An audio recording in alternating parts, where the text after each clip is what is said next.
میرے پیارے دوستو، سب جمع ہو جاؤ کیونکہ آج میرے پاس اب سب کے لیے ایک خاص کہانی ہے۔ یہ کہانی ایک ہوشیار لومڑی اور شیر کے بارے میں ہے، اور کیسے ہوشیاری کبھی کبھی طاقت کو مات دے سکتی ہے۔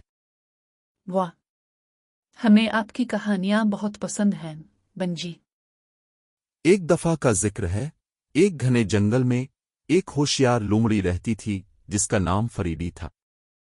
فریڈی اپنی تیز سوچ اور عقل مندی کے لیے مشہور تھا۔ ایک دن جب فریڈی جنگل میں گھوم رہا تھا، اس کا سامنا ایک بھوکے شیر لیو سے ہوا۔ تو فریڈی نے کیا کیا؟ فریڈی جانتا تھا کہ اسے خود کو بچانے کے لیے جلدی کرنا ہوگا۔ لیو نے غروتی ہوئے کہا، میں بہت بھوکا ہوں اور مجھے لگتا ہے کہ تم ایک مزیدار کھانا بنو گے۔ فریڈی نے تیزی سے جواب دیا، وہ عظیم لیو، میں تو ایک چھوٹی سی لومڑی ہوں، لیکن میں جانتا ہوں کہ تمہیں ایک بہت بڑا اور مزیدار کھانا کہاں مل سکتا ہے۔ فریڈی نے پھر کیا کیا؟ فریڈی نے لیو کو جنگل کے ایک گہرے کنویں کی طرف لے گیا۔ اس نے لیو سے کہا، اس کنویں میں جھانکو اور تمہیں سب سے بڑا، سب سے رسیلا شکار نظر آئے گا۔ لیو بڑے کھانے کی امید میں کنویں میں جھانکا اور اپنی ہی عکاسی کو پانی میں دیکھا۔ اسے لگا کہ یہ کوئی اور شیر ہے اور اس نے زور سے دھاڑا۔ کیا لیو دھوکا کھا گیا؟ جی ہاں، بالکل۔ جب لیو نے دھاڑا تو اس کی عکاسی نے بھی دھاڑ کر جواب دیا، جس سے اسے لگا کہ کنویں میں ایک اور شیر ہے۔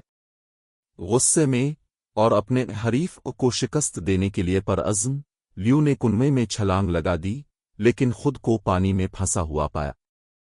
وہ نہیں، لیو کے ساتھ کیا ہوا؟ لیو نے باہر نکلنے کی بہت کوشش کی، لیکن کنواں بہت گہرا تھا۔ دوسری طرف فریڈی محفوظ اور خیریت سے تھا۔ اس نے اپنی ہوشیاری سے شیر کو چکما دے دیا تھا۔ فریڈی جانتا تھا کہ کبھی کبھی ہوشیار ہونا طاقتور ہونے سے زیادہ اہم ہوتا ہے۔ فریڈی واقعی بہت ہوشیار تھا۔ ہاں، وہ تھا۔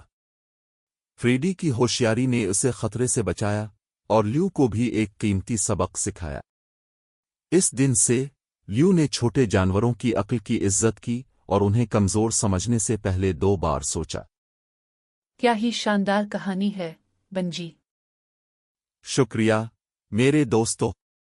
یاد رکھیں، ہوشیار رہنا اور جلدی سوچنا ہمیں بہت سے حالات میں مدد دے سکتا ہے۔ اب چلو سب مل کر اس خوبصورت شام کا لطف اٹھائیں۔ Please like, subscribe, and share with all the kids.